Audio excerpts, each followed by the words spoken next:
Hello, everyone out there in Rumble X and YouTube land. Welcome back to Diego Knows. I, of course, am Diego, and today we're going to talk some more about The Devil Wears Prada. The Devil Wears Prada. This surprisingly entertaining movie. I'm still going to give it a fail, but there was some good stuff in here. Okay, there was some good stuff in here. You saw the last video that I did. I mentioned some of the good stuff. Okay, I'm going to continue to do that.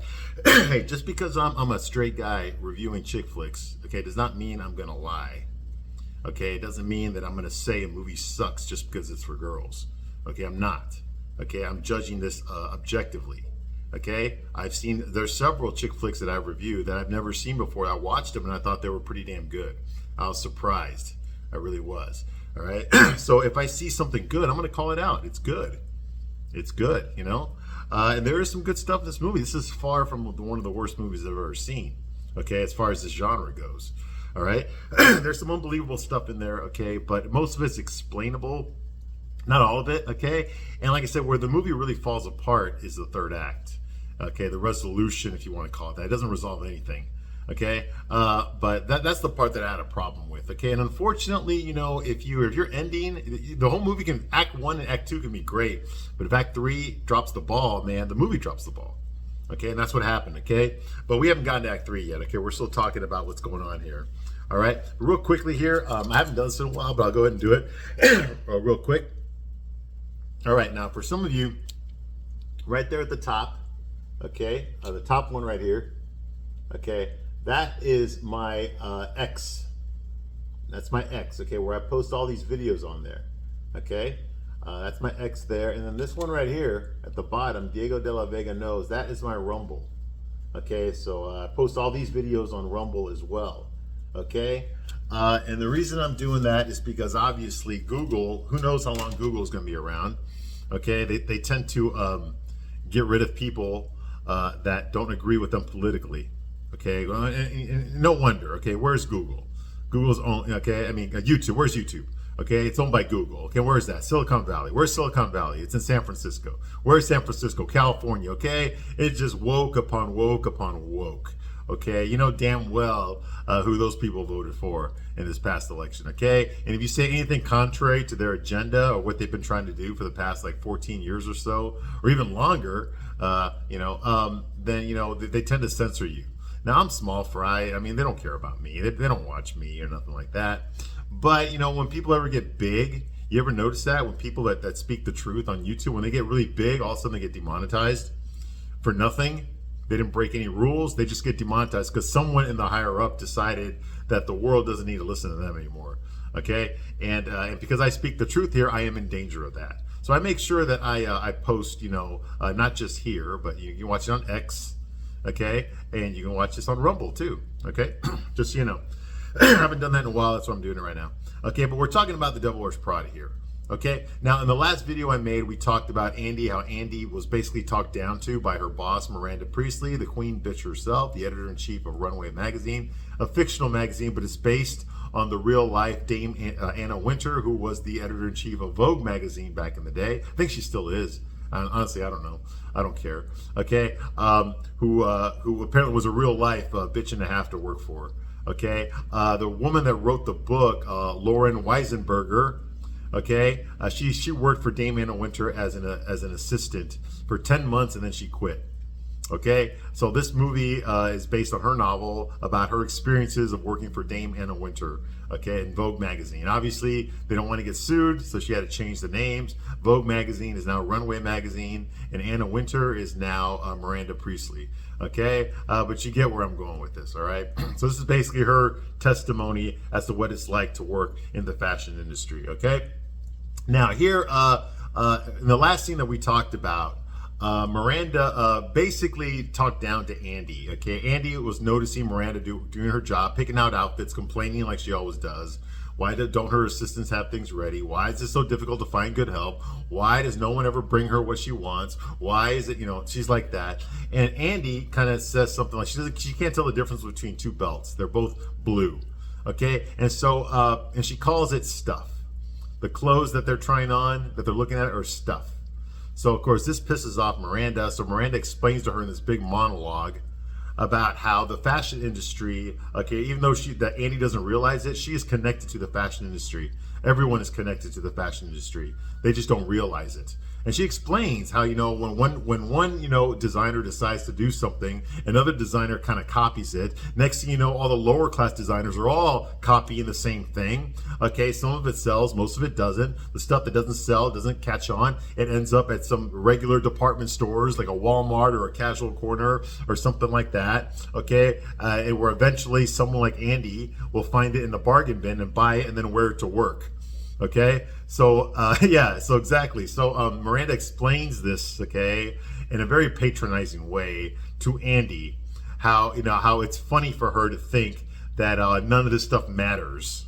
So basically, Miranda's telling her, okay, you think that what I do doesn't matter. You think that these clothes are just expensive. Clothes are clothes. You shouldn't have to pay this much just because someone put their name on it. It's ridiculous. Boots are just boots. Jackets are just jackets. Bags are just bags. But everyone takes this so seriously. Everyone talks about it with some sort of a passion or something. It's just a damn bag. You see, it's just a dress. Okay. Well, Miranda explains to her that nothing is just that. Okay. The people that here take it seriously. They give a shit about this industry, whereas Andy does not. Admittedly, she's our protagonist. She's the good guy. She's the one that you relate to. She's the one you experience the movie through the eyes of Andy.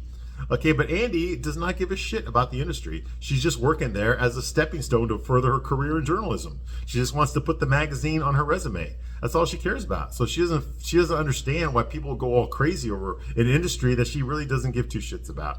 And that's the point. Okay, Miranda has to explain that to her. Okay, you don't know a goddamn thing. You think that all we do here is pick out clothes, and we overprice them to sell to people that don't need it. No, everything we do here is you're affected by the decisions that are made in this room. Okay? That sweater that you're wearing, okay? You're wearing it because we decided you were going to wear it. You think you have a choice, but you never had a choice. We made sure that sweater was in that bargain bin for you to wear here, and then call what I do stuff. Basically, gave her a good, dose of verbal abuse there. So she complains about it, of course. She's upset, blah, blah, blah. Miranda, all that happened. Okay. And then of course, later on, Andy, her job was to find Miranda went out of town. She went to Miami and she needs to come back to New York to come to work. And Miranda's daughters are having a recital and she cannot miss it. So she calls up Andy during the weekend and tells her to find a flight for her. Her flight got canceled because there's a hurricane. So nobody wants to fly through a hurricane to get to New York. And Andy did the best she could, but she could not get anybody to fly through a goddamn hurricane to make sure that Miranda arrived back in New York in time to watch her daughter's recital. Now, of course, Miranda's pissed off now. So she gives Andy a good talking down to in the office the next day. Miranda berates Andy at the office, okay, for failing to get her a ride back home.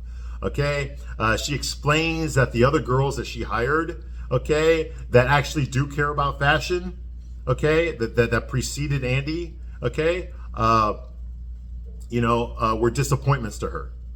Okay? The other girls she hired for Andy's job were disappointments. That's why she got rid of them. Okay? They did care about fashion. They did pay attention to how they looked. They were in love with the industry. Okay? But they disappointed. They disappointed Miranda. Okay? And they were stupid, no less. Okay? And she says, but when I interviewed you, Andy, I wanted something different, She took a chance on Andy due to her impressive resume. Okay, she was the head of her class in journalism at Northwestern University in Evanston, Illinois. Same place where Mean Girls takes place. I'm from Chicago, I know this.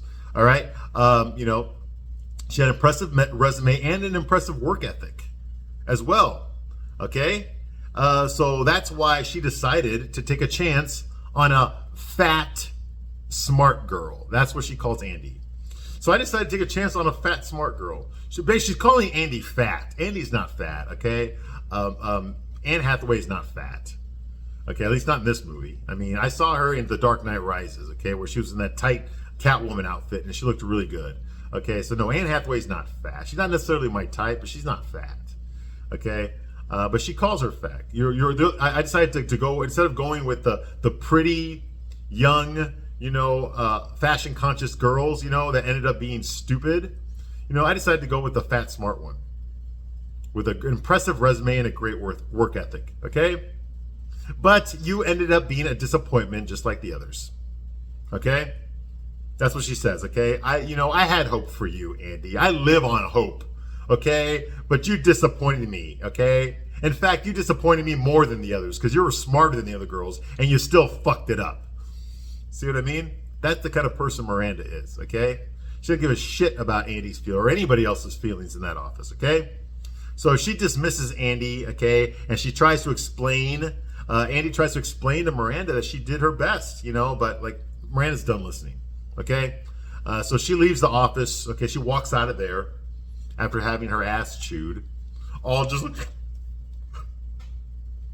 like that, crying. And she walks out. She even walks past her desk and walks out of the office, okay? Which pisses off Emily, the first assistant, the girl who's supposed to be training her. Emily doesn't really train her. She just watches her fuck up and then she berates her for fucking it up. This is what you should have done. That way. That's how she trains Andy, okay? And so Andy's all pissed off. She walks out and she's all upset. Emily's like, where the hell do you think you're going? You can't just leave. That kind of thing, right? So that's going on. So she goes to another office. She goes to the art direction department, which is run by a guy named Nigel. Okay, Nigel is a gay guy. He's an older gay guy, bald, glasses, all right? But he's not flamboyantly gay. He's just like, gay, all right? So she goes to go talk to him. She's been talking to him. She's like the only friend that she really has at the office, and he's not really her friend. He doesn't really give a shit about her, but he does care about her enough to help her out even when she doesn't ask for it. He brought her some shoes earlier because she was wearing these like comfortable loafers, which you do not wear when you're working for a runway magazine. You don't dress like that to work, okay? But because Andy's all oblivious to how she looks like compared to the other girls, not only that, she doesn't care about changing her appearance for the other girls, She's like, hey, Miranda hired me. She knows what I look like. I'm not going to change anything, okay? He's trying to help her out, but now she feels like crap, so she goes to visit him. All right, he's busy working in his art department office, okay? And she tries to talk to him, but he doesn't really give a shit. He really doesn't. She's like, oh my God, she is so mean to me. He's like, and that's my problem because, oh, wait a minute. It's not my problem. Just like that, okay? Very Chandler from Friends, okay? So that's going on here, okay? And then she tells him, well, Miranda never acknowledges the things I do right. And he's like, then quit. Just quit. I can find 5 girls right now that would love to have your job. And better yet, they want to work here. Like he talks to her that way, okay? And Andy's just like, Andy's like, well, I don't want to quit. That's not fair.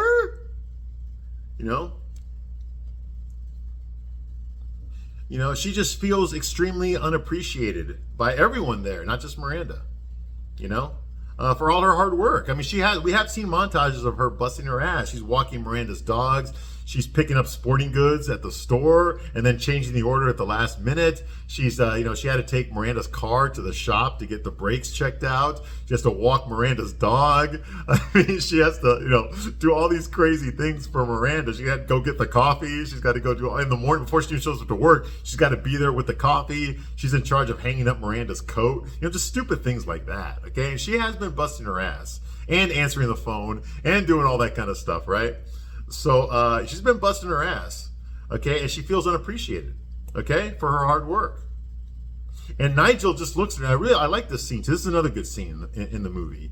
Nigel just looks at her and goes like, be serious. Okay? You're not even trying. Okay, Andy? You're just whining. Which is true. See, this movie's trying to make Andy is the main character. She's the protagonist, okay? She's the good guy that you, the audience, are supposed to relate to her. So when she gets disrespected for no reason, you're the one that feels the pain just like Andy's character feels the pain.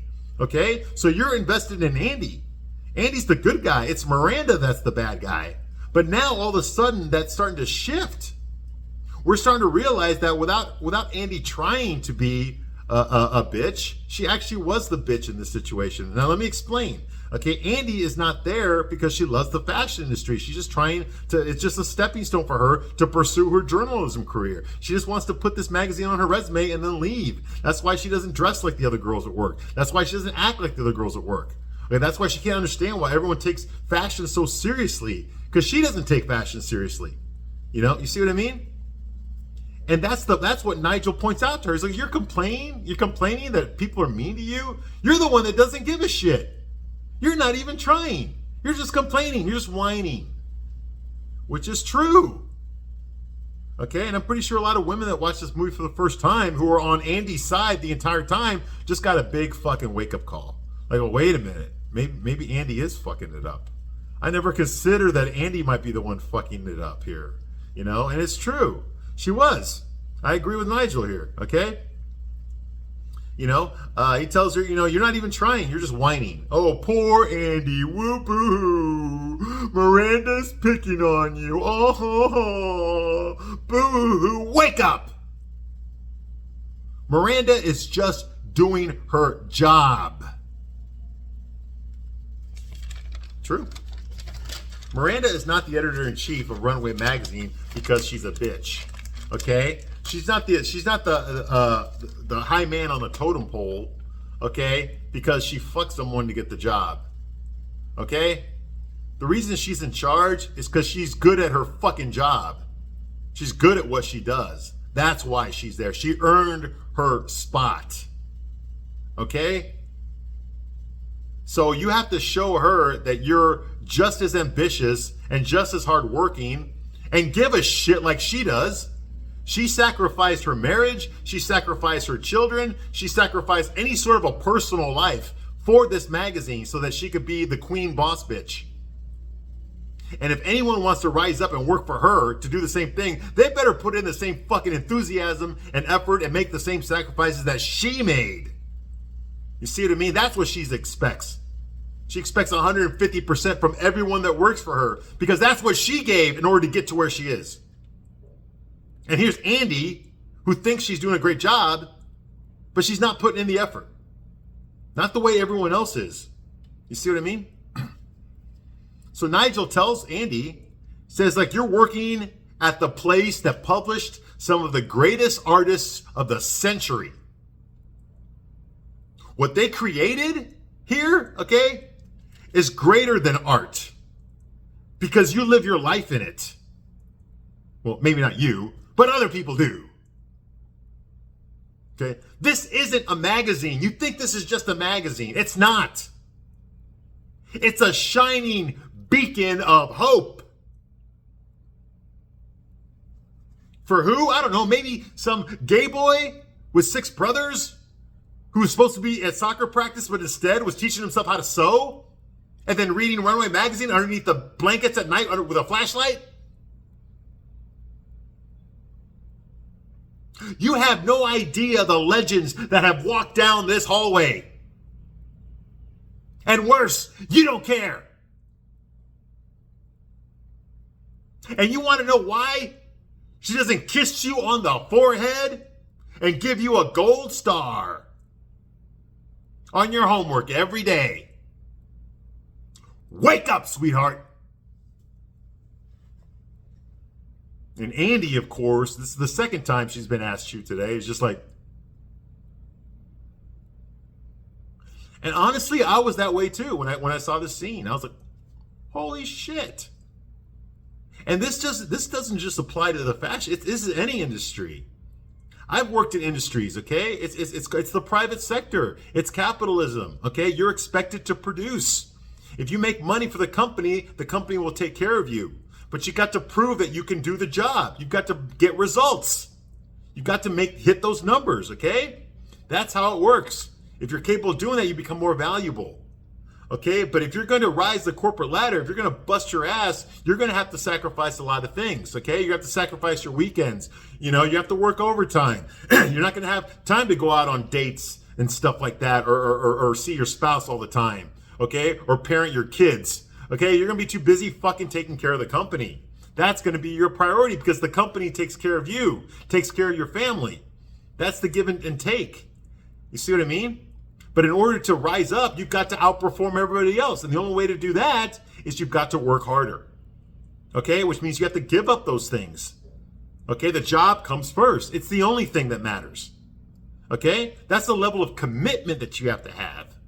Okay? And that can go for a fashion industry. Me personally, I love comic books. That's the comic book industry too. Okay? That's the fucking bodybuilding industry. It's the same thing. You got to give up having sex with your girlfriend. You got to give up, apple pies and ice cream and shit. You can't eat that shit. You've got to train a certain amount of days. You got to measure the amount of protein you're taking. You have to put it on a scale and measure it and keep track of it. Okay? All this kind of stuff. You've got to do all these highly disciplined things. Okay? You have to give up a social life. Okay? That's what's expected of you. That's capitalism. Okay? If you want to work your way to the top, you've got to give up everything so that you're doing nothing but working your way to the top. Okay? At the expense of everything else. Okay? And the only people that willingly do that are people that give a shit about what they're doing. The only people that work in comic books are people that love comic books. They'll do the job for free. You see what I mean? The only people that become bodybuilders, professional bodybuilders, are people that love to work out. You see what I mean? The people that work in fashion magazine, whether you're a fucking assistant, an editor-in-chief, a designer, a secretary, or if you're the fucker that cleans the bathroom, okay? Everyone there loves fashion. That's why they're there. Except for Andy. And that's the point of this scene. You're complaining about how you're being treated. What the fuck have you done? What the hell have you done since you got here? All you do is complain about how everyone's treating you here. Okay? But you don't look at the way you're dressed. You don't even give a shit about the way you look. We sell clothes here. We sell a fantasy here. And you don't give a shit about it. You think it's stupid. You think you just sell a bunch of overpriced junk, for people that don't need it. That's not what we do here. That's not how we look at what we do. You see what I mean? Makes sense. So Andy acknowledges, okay, that she's the one that's been fucking up this whole time. Okay? And she asked Nigel for help. Okay, now Nigel's the art director at Runway Magazine, so he has access to this like storeroom full of all these clothes, all these sample clothes that designers give them. Okay, I remember there was an episode of Sex and the City that I reviewed. I reviewed every episode of Sex and the City, but I remember there was one where Carrie was working at Vogue, okay, and like one of her editors or something showed her all the stuff they have in the back. Okay, and of course it was all designer clothes, Manolo Blahnik shoes. Also, and Carrie was just having an orgasm being in this room with all these clothes and all these shoes, and because he's her boss, he has access to this stuff. And of course, he uses it to try to fuck her. Okay, of course he does. That's what the episode was about. But it reminded me of that because Nigel has access to a room like that at Runway Magazine. You got all these hats, designer shoes, clothes, and outfits. Okay, so all this stuff he gives her. She complains about something. They're like, "Oh, I don't wear this." He's like, "You're gonna wear what I give you and like it." So he gives her all these clothes to wear so that she can be better prepared. So that when she starts coming into work from now on, she's actually wearing designer clothes now. Okay, she's actually going to give a shit about what her appearance, okay? Because even though she's an employee for a fashion magazine, she still has to sell that magazine out there, okay? Everybody that works in the fashion magazine is selling their magazine out there in the real world by wearing the clothes that they are promoting, okay? So it makes sense, okay? You have to give back to the company, Now you can't just do the stuff you're getting paid for. You got to do more than that, all right? Makes sense. Okay, and so that's going on. So she has access to all these clothes, all these designer samples, and she starts wearing them, okay? Now, later on, the next day, while they're gossiping, Emily, the bitch Emily, the first assistant, played by Emily Blunt, her and Serena, the real-life bitch, Giselle bitch, that's her real name, the one who divorced, what's his name? The one who divorced Tom Brady, okay, and tried to take all of his fucking money. Yeah, that the one who cheated on him with a fucking karate instructor. Yeah, that one. Giselle, yeah, that one. And she's in this movie too. But she's not playing a model in this movie, okay? Anyway, they're both gossiping and talking shit about Andy. Of course they are, okay? By the way, her name is Serena. Giselle's character's name is Serena. Okay, so her and Emily, Serena and Emily are gossiping about about Andy making fun of her and stuff. And all of a sudden, Andy walks in the room. Okay, but this time she walks in a slow-mo montage. You know, and you hear the Vogue song by Madonna. You know, come on, Vogue, let your body move through the music. Hey, hey, hey, come on, Vogue. Yeah, I was in high school when that song came out. Anyway, yeah, it's a gay song. All right, so this whole movie's gay. All right, so anyway, so she walks in there in slow-mo. Okay, she's wearing designer clothes now. Okay, so she looks different. Now, to me, I couldn't give a shit. The way she looked in these clothes is the exact way that I thought about her, you know, earlier when she was wearing that blue sweater and skirt. Okay, guys, we don't give a shit about that stuff, okay? Okay, what straight guys give a shit about is if you look really good or look really bad. Okay, that's it. Because the bottom line, it doesn't matter for men. I know for women it matters, but for men it doesn't matter about the clothes. I know women judge men on the clothes that they wear. I get that, okay? But men don't really judge women on the clothes they wear unless it's really good or really bad. No real in between. What matters to us is what does the girl look like underneath those clothes? Okay, is she pretty? Does she have a nice body?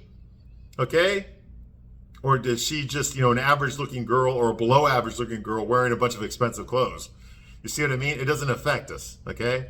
But women are affected by that, but men aren't, okay? So I'm not saying Anne Hathaway got prettier because she's wearing, you know, a $6,000 worth of clothes now. No, she didn't. She still looks the same as she did yesterday, okay? She's just wearing more expensive clothes. That's the way straight guys think about this shit. That's what we think about your nails and your eyeliner and your shoes and all that crap that you obsess over. That's how we think about it. We don't. All right, you think about that stuff. You think about that stuff on us. What kind of watch do I have? What kind of shoes do I have? Okay, but we don't think about that stuff when it comes to you. All right. So, of course, Emily and Serena both open their mouth like they're about to take the high, hard one. Like, especially Emily. She's like, just like that in this whole scene. It's ridiculous, all right? You know, and she also has, she has more confidence. Of course, Andy has more confidence when she walks in the room now. She's wearing Chanel. Coco Chanel. Did you know that she fucked Nazis? She did. Coco Chanel did. Anyway, moving right along. And she also, designed this jacket that she's wearing or something. I don't know. Anyway, Serena is actually impressed. And she actually says, wow, you look great. So Serena was impressed with the way Andy looked, okay? And Serena's supposed to hate her, okay? In fact, Emily looks at her like that. Like, don't say that. Don't boost her comp. Don't compliment her. Like that. You see what I mean? So even Emily's pissed off about this, okay? It's weird for me to see Emily Blunt play a mean girl because she usually plays nice girls in all of her movies. I mean, she was fucking Mary Poppins, for Christ's sake.